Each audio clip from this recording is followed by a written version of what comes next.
Guys, നമുക്കൊരു മീൻകറി ഉണ്ടാക്കിയാലോ?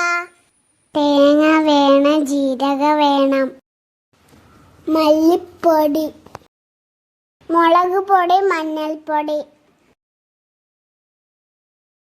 1 2 3 4 ഇഞ്ചിയല്ല, ഉള്ളി, മുളക്, തക്കാളി, ഇഞ്ചി.